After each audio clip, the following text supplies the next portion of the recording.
ఓం శ్రీ మహాగణాధిపతయ నమః. ఓం శ్రీ కార్తీక దామోదరాయ నమః. అందరికీ నమస్కారం అండి. సంపూర్ణ కార్తీక మహాపురాణంలోని 5వ రోజు పారాయణకు అందరికీ స్వాగతం. ఈ భాగంలో వశిష్ఠుల వారు చెప్పిన ముఖ్యమైన అంశాల్లో మొదటిది యమదూతల విష్ణు పార్షదుల మధ్య జరిగిన సంవాదం, రెండోది అజామిలుడి పూర్వజన్మ వృత్తాంతం. ఈరోజు పారాయణ పూర్తిగా అర్థం కాని వారు 4వ రోజు పారాయణలో భాగంగా అజామిలుడి కథను విన్న తర్వాత ఈ 5వ భాగాన్ని వినగలరు. ఇక కథలోకి ప్రవేశిద్దాము. అంత్యకాలంలో ఉన్న అజామిలుడి జీవుడిని తీసుకెళ్లబోతున్న యమదూతలను విష్ణు పార్షదులు అడ్డగించారు. దానికి వారు, మాకు యమధర్మరాజు విధించిన ధర్మం రీత్యా మేము తీసుకువెళ్ళనున్న ఈ జీవుడిని మీరెందుకు తీసుకెళ్తున్నారు అని అడిగిన ప్రశ్నకు సమాధానంగా విష్ణుదూతలు చిరునవ్వు మోము కలిగిన వారై తిరిగి యమదూతలను ఇలా ప్రశ్నించారు. ఓ యమదూతలారా, మేము విష్ణుదూతలము. మీ ప్రభువు విధించిన ధర్మాలేమిటి? పాపాత్ములెవరు, పుణ్యాత్ములెవరు, యమదండనకు అర్హులైన వారెవరు, అవన్నీ మాకు విపులీకరించి చెప్పండి అని విష్ణుదూతలు అడిగిన ప్రశ్నలకు యమదూతలు ఇలా సమాధానమియ్యసాగారు. సూర్య, చంద్ర, అగ్ని, వాయుర్, ఆకాశ, గోసంధ్యలు, దశదిశలు, కాలాలు, వీనిని మానవుల యొక్క పాపపుణ్యాలకు సాక్ష్యాలుగా విచారించి వారిని మేము శిక్షిస్తాము. ఓ విష్ణుదూతలారా, శ్రద్ధగా వినండి. వేద మార్గాన్ని విడిచిన స్వేచ్ఛాచారులు, సాధుజన బహిష్కృతులైన వారు యమదండనకు అర్హులు. బ్రాహ్మణులని, గురువుని, రోగిని పాదాలతో తాడించేవాడు, తల్లిదండ్రులతో కలహించేవాడు, అసత్యవాది, జంతుహింసకుడు, దానము చేసిన దానిని మరలా ఆశించేవాడు, డాంబికుడు, పరభార్య సంగముడు అయినవాడు యమదండనకు అర్హుడు. సొమ్ములను తీసుకుని పక్షాన్ని అవలంబించే వాళ్ళని, చేసిన దానాన్ని బయట పెట్టుకునే వాళ్ళని, మిత్రద్రోహిని, కృతజ్ఞలని, ఇతరుల పురుష సంతతిని చూసి ఏడ్చేవానిని, కన్యాశుల్కాలతో జీవించేవానిని, వాపి కూపతటాకాది నిర్మాణాలను ఆటంకపరిచేవారిని, తల్లిదండ్రుల శ్రాద్ధకర్మలను విడిచిన వానిని, కేవలం భోజనం గురించే ఆలోచించేవానిని, ఇతరులు చేసిన దానాన్ని నిరోధించేవానిని, నిత్యం స్నాన సంధ్యాదులను విడిచిన వానిని, బ్రహ్మణ గోహత్యాది మహాపాతకాలు చేసిన వారందరూ కూడా యమలోకంలో మా చేత దండించబడుతూ ఉంటారు. ఇక ఈ అజామిలుడు అంటారా, వీడు చేయని పాపమంటూ లేదు. బ్రాహ్మణ జన్మెత్తి దాసీ సంఘలోలుడై చేయరాని పాపాలు చేసిన వీడు మీ విష్ణులోకానికి ఎలా అర్హుడు అని యమదూతలు ప్రశ్నించగా వారికి విష్ణు పార్షదులు ఇలా సమాధానమియ్యసాగారు. ఓ యమదూతలారా, ఉత్తమ లోకార్హతకు కావలసిన పుణ్యాల గురించి మేము చెప్పేది కూడా కొంచెం వినండి. ఏ కారణం వలన గాని దుస్సంగమాన్ని వదిలి సత్సంగంలో కలిసేవాడు, నిత్యము దైవచింతనాపరుడు, స్నాన సంధ్య జపహోమ తత్పరుడు మీ యమలోక గమనానికి అర్హుడు కాడు. ఓ యమదూతలారా, అసూయారహితులై జపాగ్నిహోత్ర నిర్వాహకులై సర్వకర్మలను సగుణ బ్రహ్మార్పణం చేసేవారు, జలాన్న గోదాతలు, వృషోత్సర్జనాకర్తలు యమలోకాన్ని పొందేందుకు అర్హులు కారు. విద్యాదాత, గురువులు, పరోపకారశీలురు, హరిపూజా ప్రియులు, హరినామ జాపకులు, వివాహ ఉపనయనాలను చేయించేవారు, అనాథ ప్రేత సంస్కారకర్తలు వీళ్ళెవరూ కూడా మీ యమదండనకు అర్హులు కారు. నిత్యము సాలగ్రామాన్ని అర్చించి తత్తీర్థాన్ని పానం చేసేవాడు, తులసీ కాష్టమాలికలను ధరించేవాడు, గృహాంగణాలలో తులసిని పెంచేవాడు, భాగవతాన్ని పఠించేవాడు, పూజించేవాడు, వినేవాడు, సూర్యుడు మేష, తుల, మకర సంక్రాంతులందుండగా ప్రాతస్నానమును ఆచరించేవాళ్ళు వీళ్ళెవరూ కూడా మీ యమలోకానికి అర్హులు కారు. తెలిసి గాని తెలియక గాని హరినామ సంకీర్తనము చేసేవాళ్ళు తక్షణం పాప విముక్తులవుతారు. ఓ యమదూతలారా, ఇన్ని మాటలెందుకు? ఎవరైతే అవసాన కాలంలో ఒక్కసారైనా హరినామస్మరణ చేస్తున్నారో వారు విష్ణులోకానికే వస్తారు. ఈ విధంగా సాగుతున్న యమ విష్ణుదూతల సంవాదాన్నంతటినీ వినిన అజామిలుల్లోని జీవుడు తన శారీరకకృత దాసీ సాంగత్యాది పాపాలను తలుచుకొని దుఃఖిస్తూ స్పృహామయుడై అచ్చరువందాడు. ఇదేమి ఆశ్చర్యం! ఆ నల్లని కత్తులను ధరించిన యమదూతలు ఏమైపోయారు? నేను ఈ వైకుంఠంలో ఎలా ఉండగలిగాను?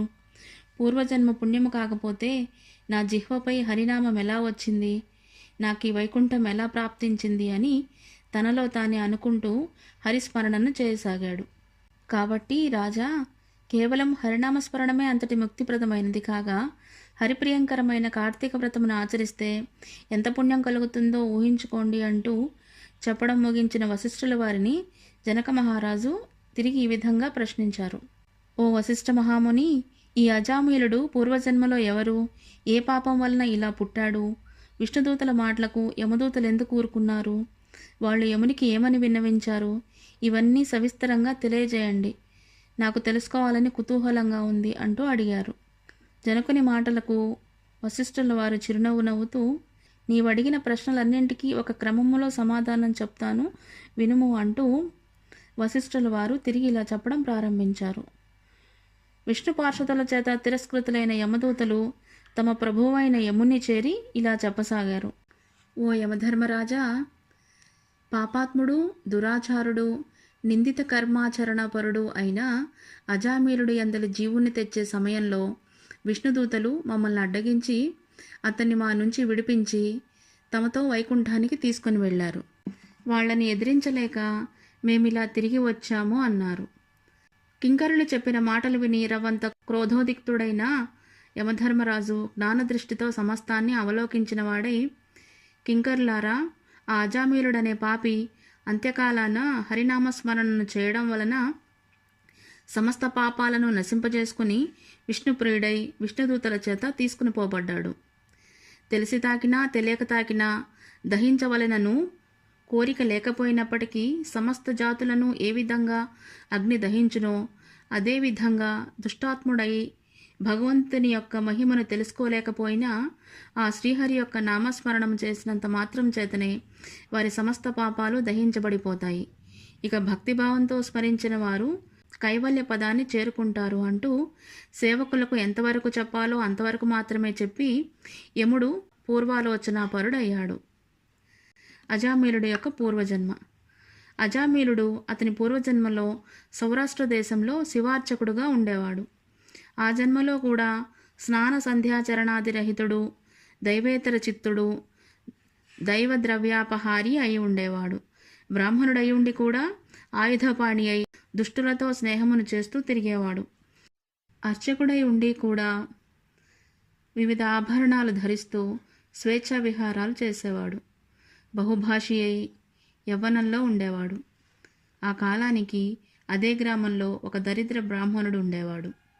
అతడు దరిద్రపీడితుడై అన్నం కొరకు పట్టణములు పల్లెలు తిరుగుతూ యాయవార వృత్తిని అవలంబించేవాడు.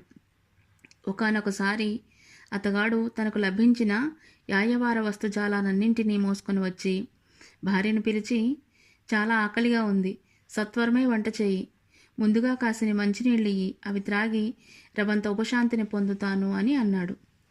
కానీ ఆ ఇల్లాలు ఎన్నిసార్లు పిలిచినా పట్టించుకోకుండా తన జారుని గురించి తలపోస్తూ ఉండిపోయింది.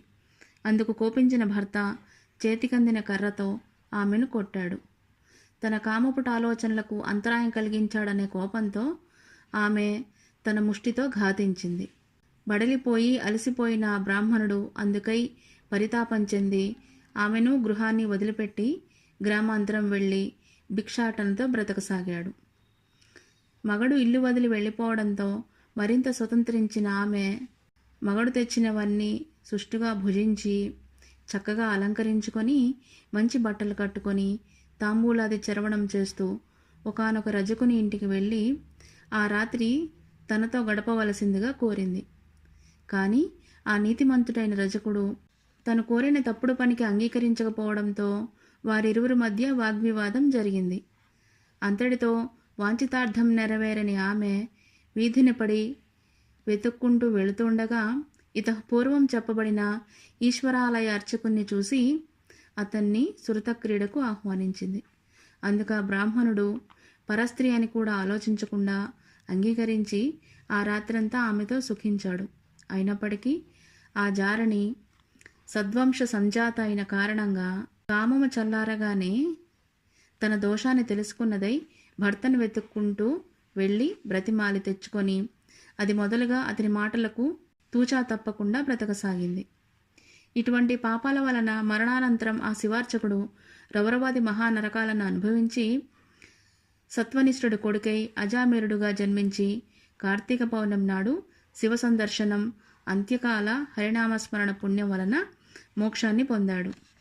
ఆనాటి శివార్చకుని జన్మలో ఇతనితో జారత్వం నేర్పిన బ్రాహ్మణ స్త్రీ కూడా కొంతకాలానికి మరణించి నరకానుభవమును పొంది కన్యాకుబ్జంలోని ఒక చండాలిని గృహంలో బాలికగా జన్మించింది.